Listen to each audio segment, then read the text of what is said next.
pendant que tu dors, moi j'taffe dans l'homme, négo pour la réussite. Numéro 6 sur le dos, j'suis la bonne pioche, marabout après dit. T'es beau qu'à taper de la coque, poto c'est tout, maintenant faut que je vais ski.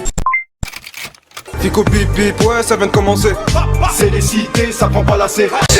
Attends, 2 minutes. C'est parti pour une petite vidéo du dimanche. Ouais, je me suis étouffé, c'est un truc de ouf. Bah l'équipe, comme d'hab, c'est Dido Chevreau, ça s'en sort aujourd'hui. Ouais, bah, comme d'habitude, hein, on va commencer l'actualité direct.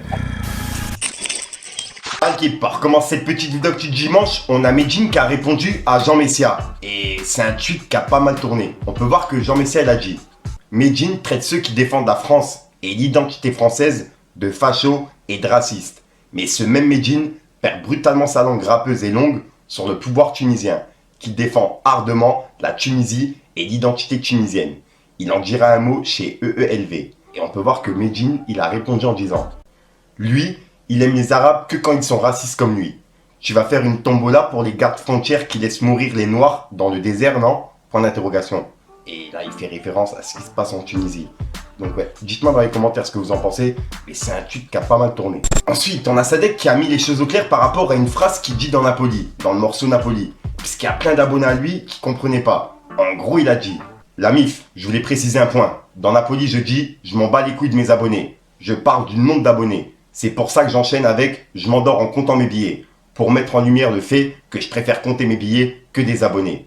Par contre, j'ai conscience que mon aventure musicale ne serait rien sans les gens qui m'accordent un œil ou une oreille. Voilà, c'était important pour moi de donner une réponse à une question que personne ne se pose. Allez streamer ouvert tout l'été et follow Sadek Actu.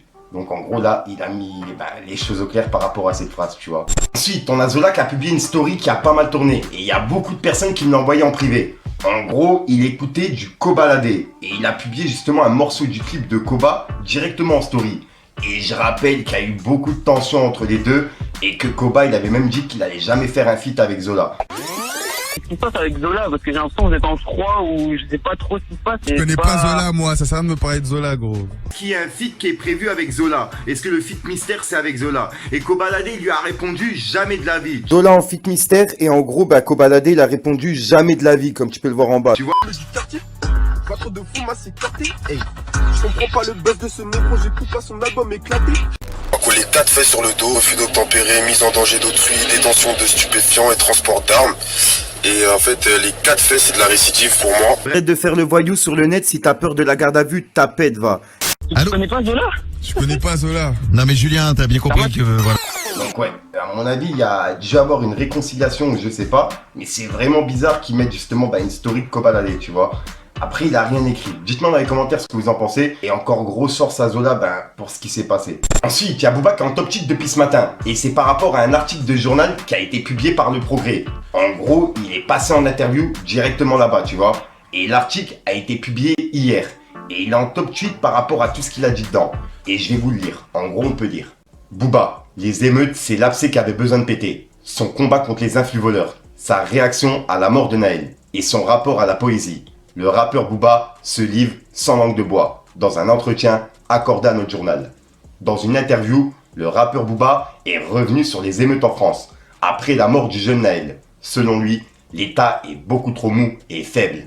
Booba fustige l'État. Le rappeur juge ce dimanche 6 août l'État beaucoup trop mou et faible et regrette que les jeunes n'aient pas peur de la police. Dans un entretien où il est interrogé sur les émeutes survenues en France après la mort de Naël. Dans cette interview, publiée par les journaux du groupe Ebra, le rappeur âgé de 46 ans qualifie de triste bavure la mort du jeune Naël, tué fin juin par un policier à Nanterre. Bien sûr que c'était choquant, le policier n'était visiblement pas en danger de mort, dit Booba. L'État est beaucoup trop mou et faible. Quant aux émeutes, je trouve surtout que la police et le système judiciaire-carcéral et plus globalement l'État ne se font pas respecter, poursuit-il. Les jeunes n'ont pas peur de la police. L'État est beaucoup trop mou et faible. Le natif des Hauts-de-Seine ajoute qu'à son avis, les peines de prison sont trop légères et surtout rarement appliquées. Les policiers sont discrédités. Le rappeur qui vit à Miami estime qu'aux États-Unis, c'est loin d'être parfait, mais tu ne défies pas la police à la bagarre. Un abcès qui avait besoin de péter.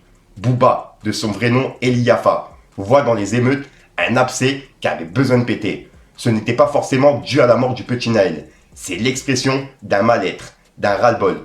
de l'ennui en banlieue, de la situation financière, observe-t-il. Ils se sont défoulés, dit-il à propos des émeutiers. Ils savent très bien que ça ne résoudra rien. C'est histoire d'exister. Et voilà. Donc en gros, là, il a donné son avis par rapport aux émeutes qu'il y a eu en France ces dernières semaines. Et juste après, il a parlé de Jul. En gros, il y a une question qui a été posée, c'est Jul, l'un des plus gros phénomènes du rap du moment. Vous aimez bien? Non, Jul, j'écoute pas. J'aime pas trop. Il est ultra productif, lui. Il fait des chiffres, mais niveau texte, c'est souvent la même chose. Et il se prononce jamais sur rien. Il ne dérange personne. Ce n'est pas le rap qui me parle. Donc là, en gros, c'est pas vraiment le rap qu'il écoute, tu vois. Et juste après, il a annoncé un documentaire. En gros, il a dit, il va y avoir un documentaire qui revient sur ma vie, sur ma famille, sur les fantasmes des gens me concernant. C'est en cours. La sortie est prévue pour la fin de l'année. Et voilà. Donc là, en gros, il a annoncé un documentaire qui va retracer sa vie, son parcours et les gens autour. Donc ouais, et ça sort en fin d'année. Ensuite, ça c'est un truc de fou. Il y a le budget en euros qui vient d'être dévoilé pour le Festival des Ardentes. Comment ça se passe, l'organisation, etc. Et pour 150 artistes, il y a 8 millions d'euros qui est dédié à la programmation. C'est un truc de fou. Et c'est le Festival des Ardentes qui l'a révélé, tu vois. Donc ouais, c'est un truc de baiser. 8 millions d'euros pour une programmation de 150 artistes. Ensuite, hier, je vous ai fait une vidéo et c'était une petite compilation des canaux Instagram de Sosomanes, ZKR, Gradure, etc. Et en gros, ce jour-là, hier, j'ai fait un malaise, tu vois, je suis tombé net. Et je pouvais pas tourner ma vidéo dans la journée. J'ai dû me reposer un petit peu, donc c'est pour ça que j'ai publié cette vidéo, tu vois. Donc je tiens encore à m'excuser. Et en parlant justement des canals, il y a Mister You qui a lâché un freestyle dans le canal de Jul. C'est un freestyle de 20 secondes et ouais, je tenais à vous le partager, regardez. Ça sent pas la liberté, comme ça s'ouvre la porte. Vu que sa mère l'a gradé, c'est arsenic qu'on aborde. Y'a le Jeep comme d'hab et le capot des capots. On réfléchit trop vite, trop de chevaux sous le capot. T'as franchi tes panneaux de poids, trop de shit dans les panneaux de porte. Au démarrage, je ça continue, ça va finir dans la platine. Oublie ta gare. Ensuite, ça je tenais vraiment à vous en parler. Il y a Saïd Tagmaoui qui va essayer de regrouper un tas de personnalités. Que ce soit des comédiens, des acteurs, des rappeurs, des musiciens, vraiment tout le monde, tu vois. Pour organiser un spectacle et le faire tous les ans au Maroc.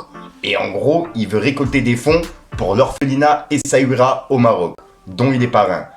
Et tous les fonds récoltés du spectacle, ils seront reversés à l'orphelinat. Donc ouais, je tenais vraiment à vous en parler et il a tout expliqué en vidéo. Donc vraiment, respect à lui. Alors, il y a beaucoup d'artistes ou de gens tout simplement qui aimeraient aider physiquement, qui n'ont pas d'argent mais qui proposent leurs services. Par exemple, des danseurs, des clowns, enfin... Des chanteurs. Ouais, des chanteurs. Et l'idée, en fait, ce qu'on va faire, c'est qu'au lieu de faire des petits coups par coup, tu vois, on va essayer de monter un vrai spectacle ici, au théâtre culturel d'Essaouira, le centre culturel, et faire un spectacle payant, d'accord, et bien sûr, tout ça reversé à l'orphelinat. Mais l'idée, c'est ça, c'est de structurer un peu mieux. Il y a qu'à Aziz. Exactement. Donc ça, il va falloir nous donner un peu de temps pour cela, parce que malheureusement, ça prend un peu de temps, mais on va le faire. Tout doucement, mais sûrement. Donc continuez d'envoyer, si vous êtes des artistes, des messages. On va prendre votre aide, mais on va essayer de la prendre de la meilleure façon possible et inimaginable. Encore merci pour les mots. Merci, merci, merci, merci. C'est cool. C'est cool, c'est cool, c'est cool. Merci, merci. Je voulais vous présenter monsieur Aziz Sifrioui. C'est mon partenaire dans l'aventure de l'orphelinat. C'est lui qui a monté tout ça il y a très longtemps. Et moi, je suis venu me greffer au projet et j'apporte ce que je peux apporter. Merci à tous. Et ça se passe très très bien. Et on a passé là presque 4 jours ensemble. Et on a fait une grosse introspection sur les besoins. Je partagerai tout cela. Et Aziz, encore une fois. Merci beaucoup, mon cher. Avec bon courage. Merci à toi. Bonne route. À très bientôt. On reste connectés. On a de grandes ambitions. Et je lui ai dit, la première ambition, c'est ce concert qu'on va essayer d'organiser pour être indépendant. Une fois par an, le jour de l'anniversaire de l'orphelinat, ici à Essaouira, Inch'Allah, avec mon carnet d'adresses, mes amis artistes, et ça va nous permettre de générer des fonds et d'être indépendants. Ensuite, il y a le budget provisionnel. On a beaucoup de choses à faire, mais on est de bonnes mains, dans de bonnes mains, Inch'Allah. Ensuite, ça, il y a beaucoup de personnes qui me l'ont envoyé en privé. Il y a Kylian Mbappé qui a mis les choses au clair par rapport au Real, puisqu'il y a plein de personnes qui pensent qu'il va rejoindre le Real dès cet été. Et on peut voir qu'il a réagi en disant « Mensonge, en même temps, plus c'est gros, plus ça passe. J'ai déjà dit que je vais continuer la saison prochaine au PSG. ou je suis très heureux. Et voilà. Donc en gros là il met les choses au clair, il va rester au PSG, pour ceux qui se posaient la question. Ensuite, il y a Dossé qui a remis en place un mec sur Twitter, qui a parlé du rap en disant « Le rap est l'une seule musique de musiciens qui ne savent pas lire une partition à 99%, pratiquée par 99% de personnes sous-diplômées. Mais on stream quand même, comme un épisode des Simpsons. Ton monde est un monde optionnel à l'humanité tranquille. » Et là, il répondait à Balou, tu vois. Et ben, il y a Dossé qui lui a répondu en disant « Quelle chute de merde. Il y a tellement d'arguments pour détruire un par un les débilités que tu déblatères, de quoi en faire un mini-EP entier. Et quand on fait du mépris de classe comme tu le fais, faut au moins avoir l'obligeance de ne pas faire de faute d'orthographe. » Et on peut voir que le mec, il a répondu « Dossé, pas toi, j'ai rien dit de faux. C'est la musique à faire la plus accessible, la plus mainstream, qui absorbe, sauf exception, la même sottise qui m'ambiance et m'abrutit depuis petit. Tu mettrais vraiment Leto et Mozart dans la même catégorie? Tu vas me faire croire que toi-même, tu n'as pas assez de recul pour te rendre compte de ce que c'est devenu un divertissement, rien de enrichissant pour la jeunesse. Je t'écoute depuis Summer Crack. T'es un des seuls que je mets pas dans cette catégorie. Mais tu divertis, c'est tout. Les propos, il est simple.